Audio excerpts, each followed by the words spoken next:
Ito ang kwentong kasaysayan na mapapanood at masasaksihan natin ngayon sa ating video.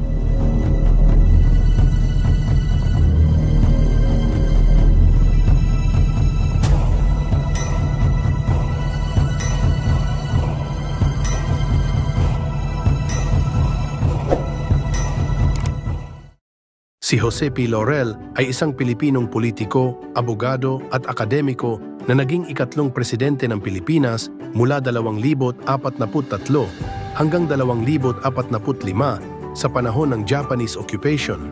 Ipinanganak siya noong Marso 1891 sa Tanawan, Batangas.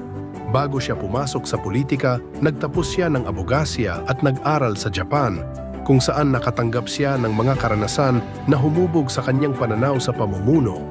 Noong ikalawang digmaang pandaigdig, nang okupahin ng mga Hapones ang Pilipinas, itinatag nila ang isang puppet government na pinangunahan ni Laurel bilang presidente.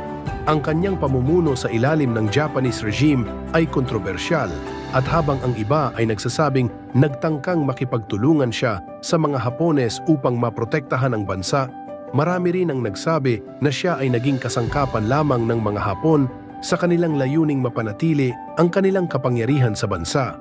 Pagkatapos ng digmaan, si Laurel ay naharap sa mga kasong pagtataksil dahil sa kanyang pakikilahok sa pamahalaang Hapones, ngunit pinalaya siya ng amnestya noong 1950. Nagpatuloy siya sa kanyang buhay sa politika, nagsilbing senador at naging tagapagtanggol ng mga karapatan ng mga mamamayang Pilipino.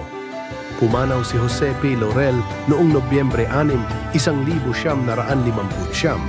Bagaman may mga kontrobersya tungkol sa kanyang pamumuno sa ilalim ng mga Hapones, kinikilala siya bilang isang makabayang Pilipino na nagtrabaho para sa kapakanan ng bansa sa gitna ng matinding pagsubok. Laging tandaan, mga kahistoryador, huwag limutin ang ugat ng ating pagkatao, ang kasaysayan ng ating pundasyon. Ang kwentong kasaysayan ng lahat ay kasama ka sa bawat kabanata.